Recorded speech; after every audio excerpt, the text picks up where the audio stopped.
Bonjour tout le monde, ravi de vous retrouver en ce lundi 2 août 2021. Léger retracement, cette dernière journée, regardez la performance du Bitcoin, moins 5-6%, avec une map principalement dans le rouge, mais vous voyez c'est un simple retracement logique suite à la résistance que nous avons touchée sur le Bitcoin.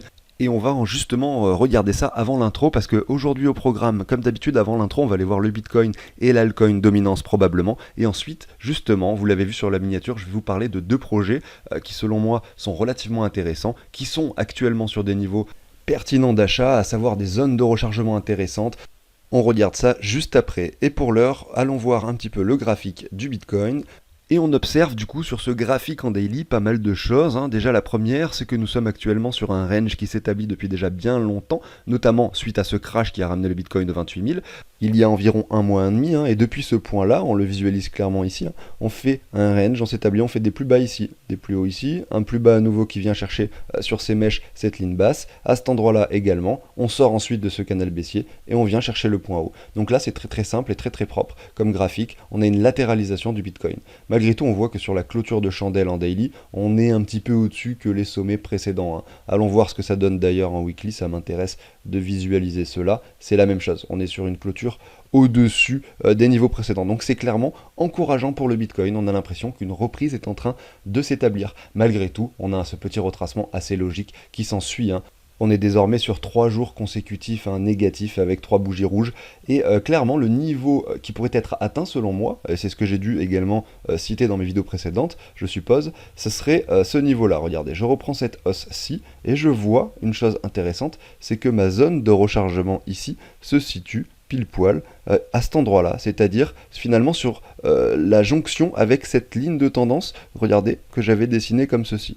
Donc pour moi, il y a vraiment un niveau de support pertinent sur le Bitcoin, si jamais il était amené à retracer très rapidement ici, ça serait aux alentours des 32 à, regardez, 34 000 $. Ça pourrait très bien faire office, cette fois-ci, de support, donc c'est-à-dire que cette fois-ci, on ne viendrait pas, excusez-moi, là, voilà, je me suis emballé, on ne viendrait pas donc du coup casser ces lignes par le bas, refaire de nouveaux bottoms, parce que là, regardez, on fait des plus bas à chaque fois. Donc là, pour qu'il y ait une structure sympa qui se dessine, il faudrait qu'enfin, on ait un marché qui retrace et qui ne fasse pas de nouveaux plus bas. Et par exemple, cette ligne-ci serait pertinente pour une zone de support. Et derrière, pourquoi pas venir dessiner quelque chose relativement haussier. Ça, c'était un des scénarios possibles. Le second, ça serait que effectivement, le Bitcoin réintègre cette tendance baissière, casse cette ligne par le bas, clôture en dessous de ce range pour ensuite rejoindre cette zone de rechargement que j'ai tracée à cet endroit-là, entre les 27 et les 17 000 $. Malgré tout, quand je regarde le graphique du coup en dézoomant un petit peu ici, on observe clairement que sur le RSI, regardez également le RSI en bas, on est sur quelque chose où enfin on établit une cassure donc d'une trendline qui dure depuis déjà bien longtemps, depuis le mois de décembre 2020, une cassure vers le haut de cette tendance baissière sur le RSI. Donc selon moi c'est un signal quand même relativement bullish et je pencherai plutôt sur le scénario haussier ici avec un cours qui n'offrirait pas justement aux investisseurs cette zone de rechargement. Jetons un œil désormais très rapide aux indicateurs long terme pour voir où est-ce qu'on se situe sur le cycle que l'on est en train de vivre justement dans les crypto-monnaies. On peut voir ici qu'en 2013, regardez sur ces indicateurs long terme qui représentent finalement une moyenne mobile 2 ans puis la même multipliée par 5, on voit qu'à chaque fois on casse par le haut, on vient s'affranchir de la ligne haute pour établir un sommet vraiment, vous voyez. Donc en 2013 on l'a fait en 2 parties le bull run, donc on avait déjà franchi cette ligne haute pour la franchir une deuxième fois et en 2018 nous l'avons franchi qu'une fois, c'était un bull run qui s'était fait en une seule étape. Et la question que je me pose, c'est de savoir si peut-être cette fois-ci nous ne ferions pas de sommet au-dessus de cette ligne rouge, parce que vous le savez, on est de plus en plus capitalisé, il y a de plus en plus d'argent en jeu, le Bitcoin est de moins en moins volatile, et donc forcément, son prix va se lisser au fur et à mesure sur un prix moyen, probablement, avec des crashs qui seront moins importants, tout ça. Donc je ne serais pas étonné qu'ici, sur ce graphique, on ne fasse pas de nouveau de sommet, je veux dire, au-dessus de cette ligne rouge, mais qu'on vienne peut-être simplement la titiller comme on l'avait fait ici, juste avant. Donc ça, vous voyez ici, la ligne rouge se situe approximativement aux alentours des 100 000 $. Donc ça pourrait être une target, selon moi, qui serait atteinte sur le Bitcoin, avec peut-être un bull run qui ne serait pas comme les autres, avec peut-être pas quelque chose d'extrêmement bullish qui pourrait monter à 150-200 000, et c'est la raison pour laquelle, vers les 90 à 100 000 $, je pense qu'il est important de se payer et commencer à retirer de l'argent pour récupérer ses profits. Malgré tout, c'est pas un conseil en investissement, parce que si vous récupérez votre argent à ce moment-là, et que derrière ça fait x2, x3, ben voilà, vous allez le regretter quand même. Donc c'est pour ça qu'il faut récupérer peut-être une petite partie, fonctionner par palier, Et bien sûr, c'est à vous, hein, en fonction de votre profil, à savoir et à déterminer combien vous voulez récupérer, quel pourcentage de votre portefeuille total, à quel prix, tout ça. Voilà, tout simplement, ce sont des décisions qui sont personnelles et ça peut varier d'une personne à l'autre en fonction, hein, effectivement, de comment est-ce que vous voyez les choses. Voilà, j'en ai fini pour le Bitcoin et les indicateurs long terme. Je ne vais pas vous en passer d'autres aujourd'hui, il y en a énormément, je les fais régulièrement sur la chaîne et on les verra probablement sur d'autres vidéos. Et je continue juste avant de vous passer l'intro et la suite de l'émission avec l'altcoin dominance. On visualise ici que les altcoins ont été très très forts par rapport au Bitcoin ces derniers temps. Et là, on a un petit retracement qui s'instaure, hein, depuis que le Bitcoin finalement a repris 30%, hein, ces derniers temps en passant de 28 à 40 000 $. Et donc si je reprends un Fibo qui reprend cette dernière hausse, ici on voit qu'on est pile poil sur le niveau des 38,2. Donc vraiment, c'est la question que je me pose. Est-ce que ce niveau des 38,2 fera son rôle de support ou non? Est-ce que ce niveau va tenir? Si ce niveau tient, on pourrait effectivement imaginer que les altcoins performent à nouveau par rapport au Bitcoin, établissent un nouveau sommet. Là, on irait vraiment sur des niveaux inimaginables, avoir peut-être un Ether qui vaut 0,15, 0,20 Bitcoin. C'est imaginable, hein. Admettons un Bitcoin à 100 000, si l'Ether vaut 0,2 Bitcoin, ça nous ferait un Ether à 20 000 $. Donc là, on aurait des altcoins qui performent énormément. Mais voilà, c'est pas encore gagné. Et souvent, ce qu'on a pu observer lors des bullruns précédents ici, hein, donc par exemple ici en 2018, c'est que généralement le Bitcoin donc montait en premier tout d'abord, donc avec des altcoins qui perdaient de la valeur par rapport à ce dernier et des altcoins qui montaient par la suite. Et généralement en fin de bullrun, donc c'était en fin 2017, début 2018, c'était plutôt tout en même temps. Vous voyez, c'était vraiment le Bitcoin qui finissait son explosion et sa spéculation et finalement cette bulle qu'il avait créée pour monter aux 20 000 $, avec les altcoins qui ont performé exactement quasiment en même temps, ça se jouait quand même à 1 ou 2 semaines près, hein, vous voyez, mais c'était assez rapproché finalement. Donc à voir, hein, si l'on a un Bitcoin qui monte, directement on pourrait avoir peut-être une altcoin dominance qui zigzague ici, avec peut-être qui descend un peu, et derrière directement avoir cette poussée qui s'ensuit sur les altcoins. Donc on verra ça ensemble, bien sûr. Voilà, j'en ai fini un petit peu avec cette partie avant introduction, où j'analyse le Bitcoin et l'altcoin dominance. Si le contenu de la chaîne vous plaît, n'hésitez pas au passage à vous abonner, à activer la petite cloche pour ne pas manquer les émissions quotidiennes, et on enchaîne directement avec la suite, juste après la petite introduction.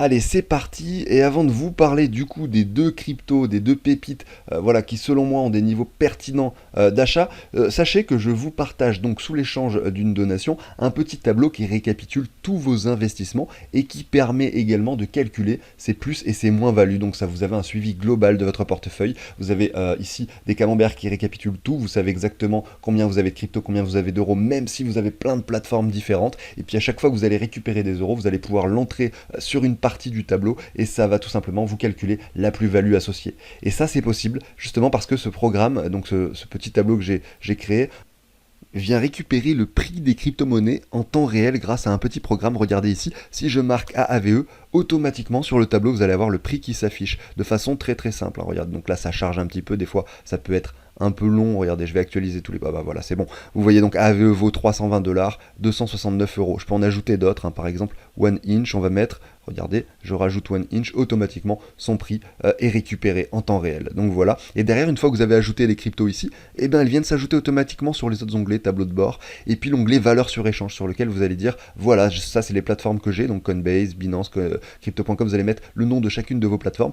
Et vous allez dire par exemple, j'ai 0,5 AAVE sur celle-ci de plateforme, et sur cette deuxième plateforme j'en ai 0,6, voilà, automatiquement ça vient faire l'addition, et vous retournez sur le tableau de bord, vous savez par rapport au prix du coup du AAVE, vous en avez 1,10, ça vous dit le prix en dollars, en euros, le pourcentage que ça représente par rapport à votre portefeuille, vous avez les camemberts de répartition, vous savez combien vous êtes en train de gagner en temps réel, puisque vous avez un onglet où vous allez pouvoir entrer ce que vous avez investi à la base, là vous avez l'argent total que vous avez en crypto, donc il y a beaucoup de données ici, hein.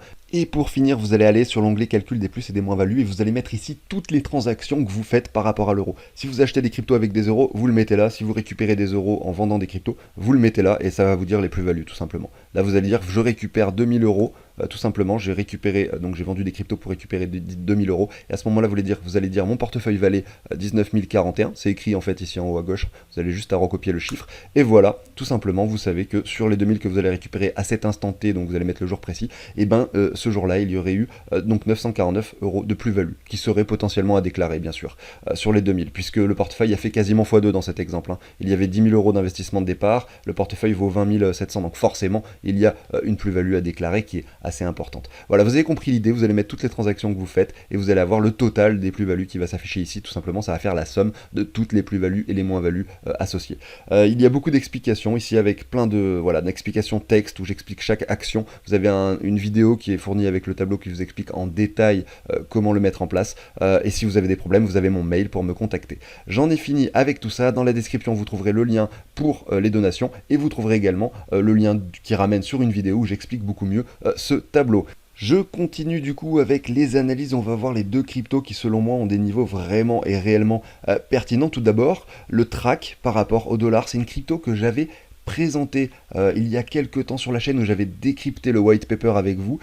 Et c'est un projet qui a pour ambition de résoudre beaucoup de problèmes qui sont liés aux chaînes d'approvisionnement. Donc c'est pas forcément bien connu de tout le monde, mais c'est quelque chose d'essentiel à la vie de tous les jours, puisque c'est ce qui nous permet finalement d'acheter des objets sur Internet, ce qui permet, quand nous on va dans un magasin qu'on achète des objets, ou quand on va dans un magasin alimentaire qu'on achète de la nourriture, tout ça, et derrière il y a des chaînes d'approvisionnement énormes qui vont gérer tout ça avec une logistique, tout ça importante, et ils veulent, grâce à la blockchain, pouvoir authentifier les produits, les tracer, avoir plus de transparence et simplifier toutes les démarches pour les entreprises liées à la chaîne d'approvisionnement. Alors le projet s'appelle Origin Trail, donc la crypto-monnaie s'appelle Track, c'est un utility token. Son prix est de 26 centimes actuellement. Classé donc 321e, donc niveau capitalisation au niveau des crypto-monnaies, donc c'est plutôt une crypto avec un potentiel important, parce qu'on voit que sa capitalisation n'est pas non plus quelque chose d'extrêmement élevé encore à l'heure actuelle, on parle de 96 millions de capitalisation. Ensuite, qu'est-ce qu'on peut regarder? On va aller voir un petit peu son cours. Je suis passé ici en weekly et on peut voir qu'elle a commencé à prendre de la valeur aux alentours de mai 2020. Donc elle était passée de 2 centimes à environ 7 centimes pour ensuite retracer un petit peu, finalement faire un sommet ici à 26 centimes, hein, retracer à nouveau. Et donc là on a eu la divergence qui a commencé à se dessiner sur le cours.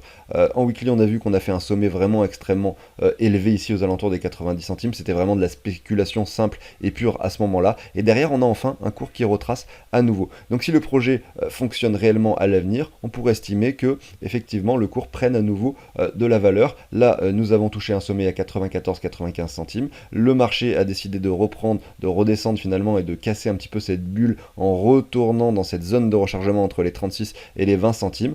En plus de ça, on voit qu'on est revenu tester le support horizontal, hein, qui est matérialisé par toutes ces mèches. Alors là je suis en noir, on va se mettre ça en jaune. Vous voyez, on a touché toutes ces mèches, regardez, sur cette ligne de support. Regardez, on les avait touchées par le haut, donc en tant que résistance à l'époque, on l'a cassé et désormais on s'en sert de support. Donc on jongle dessus. Je ne serais pas étonné effectivement que cet actif, hein, regardez, si on zoome un petit peu en daily, cet actif qui vient de toucher pile poil les 78,6, qui latéralise depuis le mois de mai, finissent par trouver une résolution haussière pour, pourquoi pas, dans un premier temps, venir chercher à nouveau le sommet qui avait été atteint ici aux alentours des 90 centimes. Pour ma part, j'ai acquis de ce token pendant cette période. Je n'ai pas revendu lors de ce sommet, alors que j'aurais probablement dû, mais c'est pas grave. J'ai investi là-dedans une somme assez faible et c'est plus pour quelque chose de moyen long terme, hein. C'était pas pour le garder 2 mois ou 3 mois.